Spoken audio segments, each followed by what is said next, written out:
Pre board exam देना standard 10th और standard 12th के बच्चों के लिए बहुत ज़रूरी है। बच्चे पढ़ने बैठते हैं तो उन्हें थोड़ी-सी ये तकलीफ़ होती है कि हम पढ़े बिना प्री बोर्ड कैसे देंगे।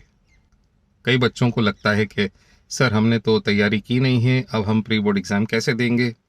तो हम इस बार हम लोग प्री बोर्ड एग्ज़ाम नहीं देंगे और हम दूसरा वाला प्री बोर्ड एग्ज़ाम दे देंगे।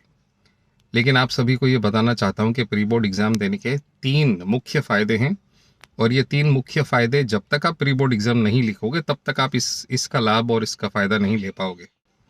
पहली बात तो ये है कि जब बच्चे बैठते हैं पढ़ने के लिए तो उन्हें पता नहीं होता है कि हम पढ़ें कहाँ से, हमें क्या लिखना है। वो जो क्रिया है सोचने की, वो जो क्रिया है मन में दोहराने की और जो आंसर लिखना पड़ता है उसकी प्रैक्टिस अच्छी तरह से हो जाती है प्री बोर्ड एग्ज़ाम लिखते वक्त।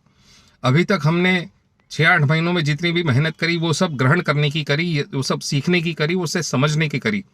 लेकिन अब हम करेंगे आउटपुट की प्रैक्टिस, यानी कि हमें लिखना कैसे है, व्यक्त कैसे करना है, उस आंसर को जो हमने सीखा है उसे प्रेजेंट कैसे करना है, वो जो सम्स हमने इतने सारे सॉल्व किए हैं तो उसे हमें पेपर पे किस तरह से दर्शाना है। तो ये वाला है पहला एडवांटेज जो हमें प्री बोर्ड लिखने से हमें पता पड़ता है कि हमारी ये जो लिखने वाली क्रिया है उसकी तैयारी कितनी है। दूसरा सीधा सीधा फायदा है प्री बोर्ड एग्जाम लिखने का, और वो है कि आप जब पढ़ते हैं तो आप पढ़ते हैं जो टेक्स्ट बुक में लिखा है वो आप पढ़ते हैं, जो आपने आंसर बनाया है वो आप पढ़ते हैं, लेकिन प्रश्न किस तरह से पूछे जाएगा उस टॉपिक पे वो आपको थोड़ा सा भी ज्ञान होता नहीं है।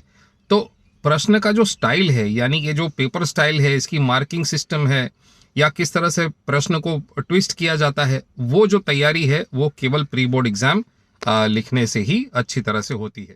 तीसरा फायदा प्री बोर्ड एग्जाम देने का ये है कि आप जब पढ़ने बैठते हैं तो आप केवल पढ़ते हैं। ये जो परीक्षा जो है वो परीक्षा लिखने वाली परीक्षा है, यानी कि आपका जो प्रदर्शन है वो लिखत में आना चाहिए, वो पेपर पे लिखा हुआ जो है उसी बेसिस पे आपको मार्किंग होती है, उसी बेसिस पे आपको मार्क्स मिलते हैं। तो यदि आपको लिखने की प्रैक्टिस नहीं हो और वो भी 3 घंटे में लिखने की प्रैक्टिस नहीं हो तो फिर आपको सब कुछ आता भी होगा और आप 3 घंटे में अगर नहीं लिख पाए पेपर तो आप सोच लीजिए कि आपकी जो पूरी साल की तैयारी है वो व्यर्थ हो जाती है, वो यूजलेस हो जाती है। इसलिए तीसरा जो मेन फायदा है वो है कि टाइम सर अच्छी तरह से पेपर लिखने की प्रैक्टिस। ये मेन 3 फायदे हैं जो हर बच्चे को और हर स्टूडेंट को अच्छी तरह से ध्यान में रख के हर एक प्री बोर्ड एग्जाम देना चाहिए। आप प्री बोर्ड एग्जाम देना बिल्कुल भूलिएगा मत और उसे लाइटली बिल्कुल मत लीजिएगा। इसका सही लाभ लेके आप अपनी प्रगति कर दीजिए, क्योंकि जो सक्सेस है स्टैंडर्ड 10th का या बोर्ड एग्जाम का वो केवल 1 साल का नहीं है, आपके 10-12 साल स्कूलिंग का आखिरी नतीजा है। वो पहला सर्टिफिकेट है जो आप फ्रेम करोगे, आपके नाम से आएगा और आपको बहुत बहुत प्राउड फील करवाएगा। यदि आपने अच्छा काम किया तो आप भी प्राउड होंगे और आपके पेरेंट्स भी प्राउड होंगे। तो डेफिनेटली याद करके प्री बोर्ड एग्जाम जरूर दीजिएगा।